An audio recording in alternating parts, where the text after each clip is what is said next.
பேரழகின் நிலவன். அத்தியாயம் 31. துரை ஹாலில் அமர்ந்து டீ குடித்து கொண்டிருந்தார். ரோசா வாசலிலிருந்து வீட்டுக்குள் நுழையவும், துரை, ரோசா எங்க அம்மாவை காணோம், இந்த அரசு எங்க போனா என கேட்டார். ஐயா, சின்னையா வெளியில் போயிருக்காரு, அப்பத்தான் பின்னாடி நிற்கிறாங்க. ஓ என டீயை வாயில் வைத்த துரை காதல் விழுமாறு. நாகா, ரோசா, கமிஷனர் சார் அம்மா மாடிக்கு வந்துட்டா, காலில் நடப்பதையே மறந்துடுவாரு. மாடிக்கு போய் அவனுங்க 2 பேரையும் எழுப்பி விட சொல்லு. அப்புறம் உங்க ஒப்பத்தா வந்தா சாமி ஆடும், இன்னுமா எழுந்திருக்கலன்னு என கழுத்தை நுடைத்து விட்டு அடுப்படிக்குள் புகுந்தார். ஏற்கனவே அடுப்படியின் முன்பக்கம் அமர்ந்திருந்த ஜோதியும் வேணியும் துரையை பார்த்து சிரித்தனர். ரோசா, ஐயா கேட்டுச்சா, இல்ல நான் மறுபடியும் சொல்லணுமா என நக்கலாக கேட்டாள். கேட்டுச்சு. உனக்கும் உன் அம்மாக்கும் என் அம்மா தால தெரியலன்னா வாய் ரொம்ப நீளும் என எழுந்து மாடிப்படிகளில் ஏறினார். வேணி, ஏங்க மேடம், நீங்கள் உண்மையிலேயே உங்கள் மாமியாருக்கு பயப்படுவீங்களா என கேட்டாள் நாகாவிடம். பயந்த காலம் எல்லாம் இருந்தது தான், இப்போ பயம் இல்லை, ஆனால் வயசானதுனால மரியாதைக்காக ஒதுங்கி போயிடுறேன். ஓஹோ என்றவள். அப்போ உங்கள் மருமக கிட்ட நீங்கள் எப்படி இருப்பீங்க, அப்பத்தா வேஷன் மாதிரியா இல்லை ஃப்ரெண்ட்லி மாமியாரா என சைடு கேப்பில் போட்டு வாங்கினாள் வேணி. எது உன் ஃப்ரெண்டு கூட நீ எப்படி ஃப்ரெண்டாக இருக்குன்னு எனக்கு இப்போ வர கேள்வியாக இருக்குது. இதில் நான் வேறு ஃப்ரெண்ட்லி மாமியாரா என சலித்து கொண்டார். வாஸ்தவம் தான் madam, I agree to your points, it's riddle category தான் என வேணியும் உச்சி கொட்டினாள். ஜோதி தோழியை முறைத்து பார்த்தாள். ஆமாம் பாப்பா, நைட் அவ்வளோ கலவரம் நடந்துச்சு, நீ முழிச்சே பார்க்கலையே, அவ்வளவு தூக்கமா என கேட்டாள் ரோசா. கலவரமா, என்னக்கா சொல்கிறீங்க என புதிதாக கேட்பது போல் கேட்டாள் வேணி. ஏன் ஜோதி பாப்பா எதுவும் சொல்லலையா? இல்லையே என தோழியை பார்த்தாள். அவளோ யார்கிட்டயோ பேசுவது போல் பீன்ஸை கிள்ளி போடும் வேலையை தொடர்ந்தாள். அதை ஏன் கேட்குற பாப்பா, நைட்டு அப்பத்தா ரூம்குள்ள எவனோ களவாணி பையன் டார்ச் அடிச்சு பார்த்துருக்கான். அப்பத்தா சும்மா விடுமா, கல்லை தூக்கி எரிஞ்சிட்டு என கதையை அளந்து கொண்டிருந்தாள் ரோசா. எனது அப்பத்தா ரூம்க்கு களவாணி பயலா? எப்படி? அது சரி, நீ ஏண்டி என் கூட வந்து படுத்தன்னு கேட்டதுக்கு சும்மா நீ சொன்ன? அதான் இப்போ தெரிஞ்சிட்டுல, வேலையை பாரு என்றால் கூலாக ஜோதி. ஏய், இன்னுமே குழப்பதுடி, உன்னை எப்படி அப்பத்தா வெளியில் விட்டுச்சு? அதுவா பாப்பா, ஜன்னல் மூடுனா அப்பத்தாக்கு தூக்கம் வராது, அதான் தோரா ஐயா உன் கூட பாப்பாவை படுக்க சொன்னார். மறுபடியும் களவாணி பையன் வந்துட்டா ஜோதி பாப்பா பயப்படுமே. ஓ, ஆனாலும் எனக்கு எங்கேயோ இடிக்குது, அப்பத்தாரும் களவாணி பையன் வரான் என முடகினாள் வேணி. நாகா, கோவிலுக்கு போகணும், புடவை எடுத்து கட்டிட்டு கிளம்புங்க 2 பேரும் என்றார். ஏன் மேடம், சுடிதாருக்கு நோ பெர்மிஷனா? உனக்கு பெர்மிஷன் இருக்கும், ஆனால் கல்யாண பொண்ணுக்கு இருக்காது. ஜோதி அமைதியாக இருக்க. என் ரூம்ல ஊதா கலர்ல ஒரு பை வச்சிருக்கேன் ரோசா, அதை எடுத்து வந்து இவக்கிட்ட கொடு. புது புடவைகள் இருக்கு, இனிமே இங்கு அதை தான் கட்டணும் என்றார் நாகா. சூப்பர் மாமியார் மேடம் நீங்க என சிரித்தாள் வேணி. உன் ஃப்ரெண்டை அப்பப்போ கொஞ்சம் சிரிக்க சொல்லு, வீட்டுக்கு வரவங்க அவ முகத்தை பார்த்து ஏதோ கட்டாயப்படுத்தி கல்யாணம் பண்ணி வைக்கிறோம்னு கதையை கட்டி விட்டுருவாங்க, என் மாமியார் சொன்ன மாதிரி என்றார் ஜோதியை ஓரக்கண்ணால் பார்த்த வண்ணம். அது கஷ்டம்தான், இருந்தாலும் நான் அப்பப்போ கிச்சு கிச்சு பண்ணி விடுறேன் என ஜோதி இடுப்பில் கை வைத்தாள் வேணி. ஏ லூசு என அவள் கையை ஜோதி தட்டிவிட ரோசா சிரித்தாள். நாகாவிற்கும் சிரிப்பு வந்தது, ஜோதியும் லேசாக சிரித்தாள். துரை மாடிக்கு சென்றதும் அவர் கையில் இருந்த போன் அடித்தது. அதை அட்டன் செய்து பேசியவாறு மொட்டை மாடிக்குள் நுழைந்தார். சிறிது நேரம் பேசிவிட்டு திரும்ப காலில் இடறிய அங்கு கிடந்த கயிற்றை கவனித்தார். இது ஏன் இப்படி கிடக்கு என யோசனையுடன் அதை நகர்த்தி போட்டார். பிறகு அது மாட்டியிருந்த இடத்தை நோக்கி சென்று ஆராய்ந்தவர் பசங்க தூங்கும் அறைக்குள் நுழைந்து இருவரையும் மாறி மாறி எழுப்பினார். என்னப்பா என புரண்டு முகத்தை திருப்பிய மகனின் நெற்றியில் கவனித்த துரை, நிலவா என்ன இது காயம் என கேட்க நிலவன் இனியன் இருவரும் பதறி எழுந்தமர்ந்தனர். அப்பா, அது தெரியாம பாத்ரூம் டோரில் இடிச்சிட்டேன் என்றான். ஆமா பெரியப்பா என இனியனும் பின்பாட்டு பாடினான். துரையின் கமிஷனர் மூளை நொடியில் வேலை செய்தது. நிலவனின் நெற்றியை கையை வைத்து தடவி பார்த்துவிட்டு, நீதான் அந்த களவாணி பயலா நிலவா என கேட்டார். இனியன் கிக்கப்பிக்கவென சிரித்தான். கொஞ்சம் அடங்கி எருமை, நீ பின்பாட்டு பாடும்போதே நினைச்சேன் கமிஷனர் மைண்டு கண்டுபிடிச்சிடும்னு என இனியனை அடித்தவன். ஆமாப்பா, ஜோதி ஃபோன் ஸ்விட்ச் ஆஃப்னு வந்துச்சு, அதான் எப்படி இருக்கான்னு பார்க்க போனேன். உங்கள் அம்மா தான் நோ டைரக்ட் ஸ்பீச்னு சொல்லிட்டே, அதான் இந்த வழி, பட் ஐடியா கொடுத்தது இந்த ஏசிபி தான் என சரிதான். பெரியப்பா, ஐடியா நான் தான் கொடுத்தேன், ஆனால் இவன் இப்படி களவாணி பயிலா கல்லடிப்பட்டு வருவான்னு தெரியாமல் போச்சு. திறமை பத்தல. சரி, இப்ப அப்பதான் முன்னாடி எப்படி வரப்போற நிலவா? கோவிலுக்கு வேற போகணும். விடிஞ்சு லேட் ஆச்சுன்னு தான் நான் எழுப்பவே வந்தேன். எதையாச்சும் பண்ணி மறைச்சிடுறேன். எதை நீங்க மட்டும் அப்பத்தாவை டைவர்ட் பண்ணி சமாளிங்கப்பா ப்ளீஸ். எனக்கு கெஞ்சி நான் மகன். பாப்போம், முதலில் முகத்தை கழுவிட்டு கீழே வாங்க டீ குடிக்க என கூறிவிட்டு வெளியில் சென்றார். அப்பத்தா பின்பக்கத்தில் இருந்து ஹோலுக்கு வரவும், துரை மாடியிலிருந்து கீழிறங்கவும், அரசு வீட்டுக்குள் நுழையவும் சரியாக இருந்தது. என்னப்பா, பிள்ளைங்க எழுந்துச்சிட்டாங்களா என கேட்டவாறு அவரோட சாய்வு நாற்காலியில் அமர்ந்தார். வரானுங்கம்மா. அம்மா, நீங்க சொன்ன மாதிரி அவனை கையோடு கூட்டி வந்துட்டேன் என்றார் அரசு. நாகா, வேணி, ஜோதி, ரோசா என அனைவருமே பின்னால் இருந்து ஹால் ஓரமாக வந்து எட்டி பார்த்தனர். யாரென்று. எங்க அவனை இங்கிட்டு வர சொல்லு என்றார் அப்பதா. துரை, யாருமா? அரசு யாரை கூட்டிட்டு வந்த என கேட்டார். இருங்கண்ணா என அவனை உள்ளே அழைக்கவும் அந்த செவ்வாதும் அவன் வீட்டுக்குள் நுழைந்தான். மாடிப்படிகளில் இருந்து மெல்ல நிலவனும் இனியனும் இறங்கினர். பாத்தியா, நான் சொன்னேன்ல, இந்த களவாணி பையிலே தான் ராத்திரி வந்திருக்கான் என சத்தமாக பேசினார் அப்பதா. அதா, நான் எங்க வந்தேன்? இல்லவே இல்லாதா. சின்னையாவும் கேட்க மாட்டேன்னு இழுத்துட்டு வந்துட்டாரு என அவனே மண்டையை சுரண்டினான். அவனோட கெட்ட காலம் நிலவனின் நல்ல காலம். செவ்வாதும் அவனுக்கும் தலை நெற்றியில் காயம் பட்டிருந்தது. நிலவன் புருவத்தை சுருக்கி இனியனை பார்த்தான். தப்பிச்ச புதுமாப்புல என சிரித்தான் இனியன். துரை உண்மை அறிந்ததால் எப்படி சமாளிப்பது என யோசித்தார். ரோசா, அடப்பாவி, இவன்தான் வந்திருக்கான். அப்பத்தா குறி தப்புமா, பாரு எப்படி அடிச்சிருக்குன்னு என்றாள். நாகா, கிழவிக்கு கண்ணு இன்னும் பவரா தான் இருக்கு ரோசா என்றார். ஜோதி புரியாமல் திரும்பி நிலவனை பார்த்தாள். அவனோ தலையில் பனிக்காக போடும் கேப் போட்டு நெற்றியை மறைத்து வைத்திருந்தான். ஜோதி மனதில் ஃப்ராடு, பாவம், எவனோ மாட்டிக்கிட்டான் என பார்வையால் அவனை துளைத்தாள். ஒற்றை கண்ணை அடித்து புருவத்தை உயர்த்தி லேசாக சிரித்தான் நிலவன். ஜோதி, சொல்லவா என்பது போல் கேட்டாள். ஓ என தைரியமாக தலையசைத்தான் அவன். அவளும் சேர்ந்துதானே மாட்டவாள் என்ற தைரியம் நிலவனிருக்கு. டே, பொய் சொல்லாத, நான் வீசிய கல்லு உன் நெத்தியில பதம் பார்த்திருக்கு, யாரை ஏமாத்துற என அதட்டினார் அப்பதா. அதா, அது வந்து என இழுத்தான். அந்த காயமும் இரவில் களவாட சென்ற போது அடிபட்டதுதான். அதை சொல்ல முடியாமல் தவித்தான். என்ன அது வந்து ஆடி வந்து களவாணி பயல, எவ்வளவு துணிச்சல் என் வீட்டுக்குள்ள களவாட வந்திருப்ப. என் புள்ள கமிஷனர், என் பேரனும் போலீஸ், பயமே இல்லையா உனக்கு என எழுந்து அவன் கன்னத்தில் அறைந்தார். எஸ்கேப் நிலவா, நீ வாங்க வேண்டியது என்றான் இனியன். என தலையை மட்டுமே அசைத்தான் நிலவன். ஜோதிக்கும் நிலவன் தப்பித்தான் என்ற மகிழ்ச்சி கிடைத்தது என்பதை உண்மை. ஐயோ ஆத்தா, நான் போனது வேற இடம், உன் வீட்டுக்கு வருவேனா? அதுவும் போலீஸ் எல்லாம் இருக்கட்டும், உன் வீட்டுக்கு நீ இருக்க வீட்டுக்கு வருவேனா? நான் வரல ஆத்தா என்றான். வேணி, இது பாயிண்ட். அப்பத்தா இருக்கிற இடத்துக்கு எந்த களவாணியும் வரமாட்டான் என்றால் மெல்ல. டேய், பொய் சொல்லாத என அப்பத்தா ஆரம்பிக்க துரை இடைமறித்தார். அம்மா விடுங்க, அவனை ஏதோ சொல்றான், மன்னிச்சு விடுவோம், நான் பாத்துக்கிறேன் என தாயை சரி செய்து அவனை அனுப்பி வைத்தார். என்னப்பா நீ என மகனை கேள்வியாக பார்த்தார். நமக்கு 1000 வேலை இருக்கு, அதை பார்ப்போம், வாங்க கோவிலுக்கு போகணும் என டைவர்ஸ் செய்தார் தாயை. அவரும் நார்மலாகி இருக்கையில் அமர்ந்தார். நிலவன் ஹோலிற்கு வரவும் அப்பதா, என்னப்பா அது தலையில் எதையோ மாட்டியிருக்க என கேட்டார். இல்ல அப்பதா, குளிருது, மாடியில் அதான் பனிக்காக போட்டேன். ஆமா ஆமா, மாடியில பனி இறங்குந்தா. சரி, சீக்கிரம் குளிச்சுட்டு கோவிலுக்கு கிளம்புங்க என்றார். சரி அப்பதா என்றார் நல்ல பிள்ளையாக. துரை, ஜோதி, நீயும் வேணியும் கிளம்பிடுங்க என்றார் அவர்கள் பக்கம் பின்னால் திரும்பி. என அவர்கள் தலையை அசைத்தனர். அவங்க எதுக்குப்பா என கேட்டார் அப்பத்தா. கோவிலுக்குங்கம்மா. கல்யாணத்துக்கு முன்னாடி ஜோடியா நம்ம குலதெய்வத்துக்கு கூட்டிட்டு போக வேணாம், அங்க தானே கல்யாணம், அன்னைக்கு வரட்டும்.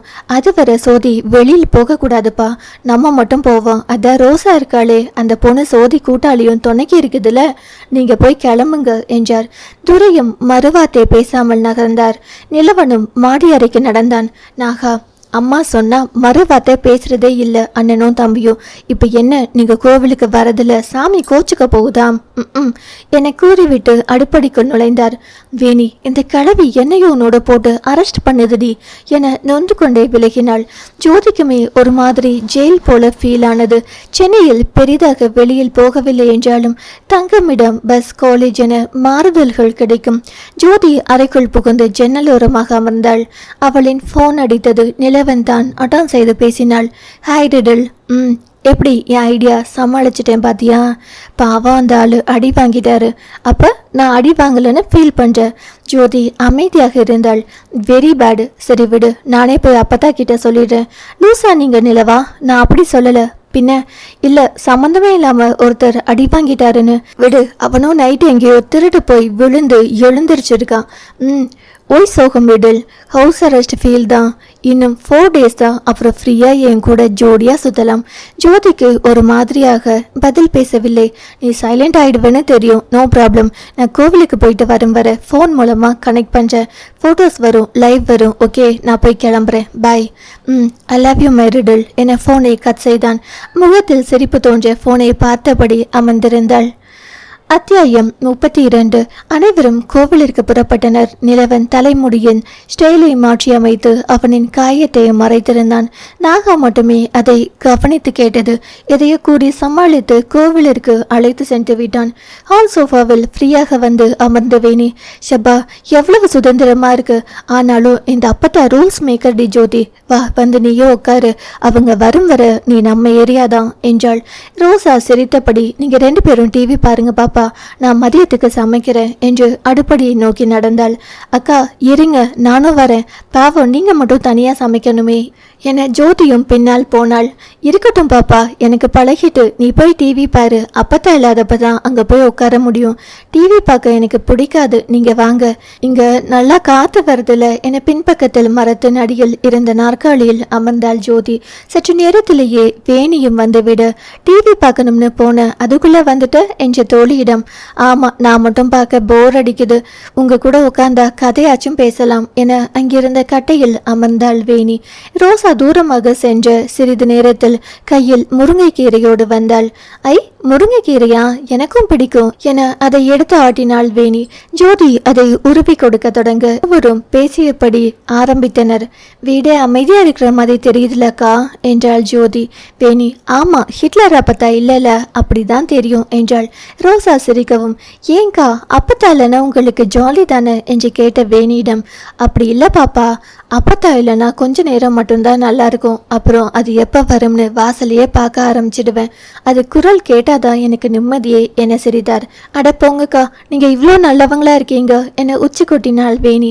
ஜோதி, ஏய் அவங்க பாசம் உனக்கு நக்கலா என முறைத்து விட்டு, ஆமாக்கா எனக்குமே அது ஃபீல் ஆகுது. பாட்டி இருந்தா ஏதாவது பேசிட்டே இருப்பாங்களே என சிரித்தாள் ரோசாவிடம். பாப்பா நீ சிரிச்சா அம்சமா இருக்க, ஆனா சிரிக்கவே மாட்டேங்கிற. வேணி பாப்பா, அடுத்த வாட்டி இது சிரிக்கும் போது ஒரு போட்டோ எடுத்து அதுக்கிட்டே காட்டு என்றாள். ஆகட்டும் ரோஸ் என செல்லமாக கூறினாள். ஏய் அவங்க பெரியவங்க வேணி என தோழியை மிரட்டினாள் ஜோதி. பரவாயில்ல விடு பாப்பா, வேணி தமாசா தானே சொல்லுது. அக்கா இந்த அப்பத்தா கூட எப்படி குப்பை கொட்டுறீங்க என கேட்டது வேணியே தான். அப்பத்தா ஒரு மாதிரி குணம் பாப்பா, பாசமா இருக்கும், சட்டுன்னு சுருக்குன்னு பேசும், அப்புறம் வெகுளியா பேசும். அது குணம் அறிஞ்சா சமாளிச்சிடலாம். அதுக்கு பையனுங்க பேரனுங்க தான் உலகம். சும்மா சொல்லக்கூடாது. நாகாமா மேலேயும் பாசம் இருக்கும், வெளியில காட்டாது. ஓ கில்லாடி தான். துரை ஐயா அம்மாவை பார்க்க அடிக்கடி வந்துடுவார். இனி என் நிலவன் தம்பிகளும் அப்படிதான் அப்பத்தா மேல தனி பிரியம். அதான் தெரியுதே, எல்லாரும் அப்பத்தா சொன்னா பதிலே பேசாம மண்டையாற்றாங்களே என இதழினை சொல்லித்தாள் வேணி. ஜோதி, அவங்க வயசுக்கு நம்ம எல்லாம் இருப்போமான்னு தெரியாது வேணி, அவங்களுக்கு தலை ஆற்றுறதுல என்ன தப்பு இருக்கு என்றாள். ஆமா ஆமா, நீயும் தான் அந்த லிஸ்டில் அடுத்திருக்க, நல்லா ஆட்டுமா என நக்கல் அடித்தாள். ரோசா சற்றென்று சிரித்தாள். என்ன ரோஸ் சிரிப்பு? இல்ல அப்பத்தா துரை ஐயா இங்க வரும்போது எல்லாம் இந்த ஒரு கதைகளை எல்லாம் ஒப்பிப்பாங்க. அவங்க வீட்டில் அப்படி, இவங்க வீட்டில் இப்படின்னு. ஐயா எல்லாத்துக்கும் மண்டையாட்டுவார். அப்படி ஒரு நாள் அப்பத்தா ஒரு வீட்டு கதையை சொன்னிச்சு. அவன் 4 பிள்ளைகளும் அவ்வளோ ஒற்றுமையா இருந்துச்சு வப்பா. சொல்லிட்டே போணுச்சு கதைய. நானும் ஆர்வமா கேட்டிருந்துட்டு பட்டுன்னு சிரிச்சிட்டேன். ஐயாவும் ஆர்வமா கேட்க அப்பத்தா கதையை நிறுத்திட்டு, ஏங்கா என்றாள் வேணி. அதுக்கு மேல அந்த சீரியல் அடுத்த நாள் போட்டாதான் கதை வரும் என சிரித்தாள். என்னக்கா சொல்றீங்க? அப்பத்தா சொன்னது சீரியல் கதையா? ஆமா வேணி பாப்பா, அதையும் ஐயா மனக்கெட்டு கேட்டுட்டு கடைசியில பாவமா ஆகிட்டார் பாப்பா. அவருக்கு ஒன்றும் சொல்ல முடியல வேற. அப்பத்தாவ திட்ட மாட்டாருல்ல. ஜோதி வேணி இருவருமே சிரிக்க ரோசாவும் சிரித்தாள். இடையில் ரோசா கண்காட்ட வேணி ஜோதி சிரித்ததை அழகாக போட்டோ எடுத்தாள். அதை அவளோட நம்பருக்கு அனுப்பிவிட்டு, ஹலோ மேடம், உங்க போன் எங்க என கேட்டாள். அப்பொழுதுதான் நினைவு வந்தது போன் அறைக்குள்ளே இருக்கிறது என்ற எண்ணம். ஓ, இருடி வரேன் என எழுந்து ஓடினாள். மனதில் நிலவன் மெசேஜ் பண்றேன்னு சொன்னாரே என்ற உணர்வோடு போனை எடுத்து ஆராய்ந்தபடியே திரும்பினாள். ஓ காட், திட்ட போறார், இவ்வளோ மெசேஜா என ஒவ்வொன்றாக திறந்தாள். ஏய், நான் அனுப்பியது ஒரு போட்டோ தான், அதையே எத்தனை வாட்டி ஸ்க்ரோல் பண்ற என கேட்டாள் வேணி. நீ என்ன போட்டோ அனுப்பின என நிமிர்ந்தவளை கடுப்புடன் பார்த்த வேணி சட்டென்று அவள் கையில் இருந்த போனை பிடுங்கினாள். அப்ப நீ என்னத்தை பார்க்கிற என்ற கேள்வியுடன் ஏ என ஜோதி பதறினாலும் வேறு வழியின்றி அமைதியானாள். ஓஹோ என ராகம் பாடினாள் வேணி. என்ன பாப்பா ராகம் பெருசா இருக்கு? அக்கா, புது மாப்பிள்ளை புது பொண்ணுக்கு ஒரே போட்டோஸை அனுப்பி தள்ளிட்டு இருக்கார், நீங்களும் பாருங்க என ரோசாவிடம் காட்டினாள் வேணி. அதுக்கு என்ன பாப்பா, பாவம் ஜோதி பாப்பா கூட கூட்டிட்டு போக முடியலன்னு தம்பி போட்டோ அனுப்புது போல, அதுகிட்ட கொடு பாப்பா பார்க்கட்டும் என்றார் சிரிப்புடன். சரி சரி, நான் அனுப்புனதை பாரு முதல்ல என ஜோதியின் போனை அவளிடம் நீட்டியவள் அடுத்த நொடியே ஜோதியின் அழகிய சிரிப்பு தாங்கிய போட்டோவை நிலவனிற்கு வேணி அனுப்பினாள். ஜோதி அதை கண்டதும், என்ன ஏன் எடுத்து வச்சிருக்க வேணி? பாரு எவ்வளவு அழகா இருக்குன்னு நான் தான் எடுக்க சொன்னேன் என்றாள் ரோசா. போங்கக்கா, எனக்கு பிடிக்கல. அந்த நேரம் நிலவன் தான் லைவ் வீடியோ வந்தது. ஆனால் அது வேறு யாரோ எடுத்துக்கொண்டிருக்க நிலவன் அமர்ந்திருந்தான். அருகில் பத்தர் காது குத்துவதற்கு தயாராக இருந்தார். வேணி இங்க பாரு என வீடியோவை இருவரிடமும் காட்டினாள் ஜோதி. ஓ, காது குத்த போறாங்களா என்ற வேணி பிறகு கிண்டல் செய்தாள். நிலவனின் மறுபக்கத்தில் அமர்ந்திருந்த இனியன் அவனை ஒரு வழிப்படுத்தி கொண்டிருந்தான். வாழைப்பழத்தை உரித்து கையில் வைத்தவாறு, டேய் ரெடியா என கேட்டான். நிலவன் முறைக்கவும் பத்தர் கையில் ஊசியை எடுத்து அவன் காதரிகள் கொண்டு சென்றார். அவனையே பார்த்து கொண்டிருந்த ஜோதி என்றால் வாய்விட்டே அவளை திரும்பி பார்த்த வேணி, ஏ கொஞ்சம் அடங்கு, இன்னும் காது குத்தவே இல்லை என இதழை சொல்லித்தாள். நீ எதுக்கு என்னைய பார்க்குற? அங்க பாரு. பாம்பு ஏதோ வந்துட்டோன்னு பயந்துதா? பார்த்தேம்மா என வீடியோவை நோக்கினாள். பத்தர் ஊசியை குத்திய வேகத்தில் நிலவன் ஆ என்க இனியன் வாழைப்பழத்தை வாயில் திணித்து கேலி செய்தான். ஜோதியும் அவனின் காதல் குத்திய நேரத்தில் சத்தமில்லாமல் கண்களை இறுக்கி மூடிக்கொண்டாள். அவனை ஒரு கையால் அடித்த நிலவன், டே படுத்தாம போடாங்கிட்டு என தள்ளிவிட இனியன், இருங்க அண்ணா, நெக்ஸ்ட் காது இருக்கு என சிரித்தான். ஐயே நிலவன் அண்ணா என்ன சின்ன பிள்ளை மாதிரி கத்துறாங்க, அதுவும் டாக்டர் வேற என கிண்டல் செய்தாள். ஏ லூசு, டாக்டரா இருந்தாலும் ஊசி குத்துனா வலிக்கும், பாம்புக்கு கடிச்சாலும் விஷயம் ஏறும், ஏன்னா அவங்களும் மனுஷங்க தானே, உணர்வில்லாம இருக்க டாக்டர்ஸ் என்ன ஜடமா என்றாள் கோபமாக ஜோதி. ஒன்று மட்டும் புரியுது. என்ன புரியுது? இந்த டாக்டர் ஜோதி ஜடத்துக்கு உணர்வு வந்துட்டுன்னு என புருவத்தை உயர்த்தி நக்கல் அடித்தாள். ஜோதிக்கு அந்த உணர்வு அப்பட்டமாக தெரியவும் சட்டென்று எழுந்து போனை பிடுங்கிக் கொண்டு உள்ளே சென்று விட்டாள். ஏய் கோச்சிட்டு போற, சரி அந்த போனை கொடுத்துட்டு போடி என வேணி கத்தியது காற்றோடு சென்றது. ஏன் பாப்பா ஜோதி கோபமா போகுது? அவ அப்படிதான்க்கா, சரியான பிடிவாதக்காரி, எதையும் ஒத்துக்க மாட்டா சட்டுன்னு. அவளுக்கு நிலவன் அண்ணா மேல இப்பதான் ஒரே லவாங்கி, ஆனா அதை ஏத்துக்க மாட்டான். அப்ப பாப்பாக்கு இந்த கல்யாணத்தில் விருப்பம் இல்லையா? அது எல்லாம் பெரிய கதைக்கா. துரைசர் பார்த்த பொண்ணு தான் இவ, ஆனா கல்யாண லைஃப் வேணான்னு இருந்தவ. எப்படியோ சார் கன்வின்ஸ் பண்ணிட்டாரு, ஆனாலும் ஜடம் மாதிரியே இருப்பா. இப்போ என்னவோ வித்தியாசம் தெரியுது. நிலவன் அண்ணா என்ன மாயம் பண்ணாங்களோ தெரியல. நிலவன் தம்பி பேசினாலே போதும் பாப்பா, அது எல்லாம் ஜோதி பாப்பா மனசு நிலவன் தம்பிய சுத்தி போது பாரு என சிரித்தாள் ரோசா. வேணியும் சிரிக்க அறைக்குள் இருந்த ஜோதி காதை பொத்தி கொண்டு அமர்ந்திருந்தாள். அவளின் முன் கிடந்த போன் பிளிங்க் ஆனது. மெசேஜ் தான் வந்திருந்தது. அதை எடுத்து பார்த்தவளின் முகம் ஒரு மாதிரி நகை பூத்தது. ஜோதி சிரித்த போட்டோவின் கீழ், பிறை அழகிடி நீ, இந்த சிரிப்பை ஏண்டி மறைச்சு வைக்கிற, அட்லீஸ்ட் என் முன்னாடியாச்சும் சிரிச்சு தொலையறிடல் என ஹார்ட் சிம்பிள்ஸ் போட்டு அனுப்பியிருந்தான். அதையே பார்த்தவள் தானாக சிரித்து கொண்டிருக்க நிலவனிடமிருந்து வீடியோ கால் வந்தது. உடனே சிரிப்பை மறைத்து கொண்டு அதை அட்டன் செய்தாள். என்ன மேடம் பண்றீங்க? இங்க பாரு, என்னை பலியாடு மாதிரி ஆக்கிட்டானுங்க என இரு பக்கமும் தலையை திருப்பி காது இரண்டையும் காட்டினான். நிலவன் மட்டுமே வந்து காரைக்குள் அமர்ந்திருந்தான். மற்றவர்கள் யாரையும் காணோம். எல்லாம் முடிஞ்சிட்டா? அது எல்லாம் சிறப்பாக என்னை கதம் பண்ணிட்டாங்க. ஒரு கல்யாணம் பண்ண, அதுவும் இந்த ரிடில் மேடமை கல்யாணம் பண்ண என்னெல்லாம் செய்ய வேண்டியிருக்கு. ஓ காட் என்று நொந்தான். இவ்வளோ கஷ்டப்பட்டு ஏன் என்ன கல்யாணம் பண்ணுறீங்க என இதழை சொல்லித்தாள். இந்த கேள்வி சரிதான், ஆனால் என்ன செய்ய, இந்த காதல் வந்து தொலைச்சிட்டே, இல்லைனா இப்படியே எஸ்கேப் ஆக்கி ஓடி இருப்பேன். பரவாயில்ல நிலவா, கல்யாணத்துக்கு பிறகு காதலை மறக்கிற காலம் இது. அதுவும் இந்த லவ் ஒன் சைடு தானே, ஸோ நீங்கள் அப்படியே எஸ்கேப் ஆகி ஓடலாம் என்றால் சாதாரணமாக. ஓ அப்படியா சொல்ற ரிடல், இந்த ஐடியா காலையில் வீட்லேயே சொல்லியிருந்தா நானும் இந்த காது குத்தலில் இருந்து தப்பிச்சிருப்பேன் என காதின் ஒரு பக்கத்தை வீடியோவில் க்ளோஸ்அப்பில் காட்டினாள். அதை கண்டவள், நிலவா பிளட் வந்திருக்கு, பெயின் இன்னும் இருக்கா என விசாரித்தாள். லேசாக காதினை தடவியவன், யா பிளட் அப்போ வந்தது தான். என்ன இருந்தாலும் சின்ன பசங்களுக்கும் எனக்கும் வித்தியாசம் இருக்குல்ல ரிடல். ஸ்கின் கொஞ்சம் லைட்டாக இருந்துட்டு போல, ஸோ பெயின் ஸ்டில் இருக்குது. ஆனாலும் நீ சூப்பர் டி என்றான் பட்டேஞ்சு. வாட், எதுக்கு இந்த சூப்பர் என கேட்டாள் முறைத்தவாறு. எதுக்கோ, சரி நான் வைக்கிறேன். ஹே, என்னைய பிடிக்கலன்னு சொன்னாலும் உன் மனசில் என் மேலே ஏதோ இருக்குதானே? என்ன இருக்கு? ஒன்றுமில்ல. சொல்ல மாட்டேன்னு தெரியும். Anyway thanks for asking. புரியலையா? அக்கறையா விசாரிக்கிறதுக்கு தான். ஒய் பிளட், பெயின் இருக்கா? இப்படியெல்லாம் பேச தெரியுமா உனக்கு ரிடல் என மெல்ல புருவத்தை உயர்த்தி கேட்டான். அவனையே பார்த்தவள், நீங்க மட்டும் இருக்கீங்க, மற்றவங்க எங்க என பேச்சினை மாற்றினாள்.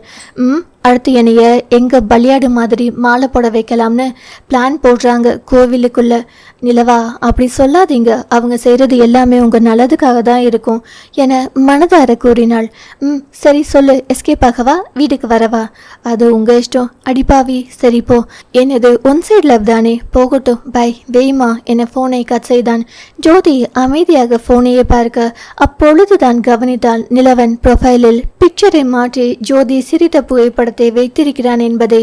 முதலில் அதை ரசித்தவள் பிறகு நினைவு வர, அச்சச்சோ காலேஜில் இந்த போட்டோவை பார்த்தா போச்சு நிலவா என புலம்ப தொடங்கியிருந்தாள்.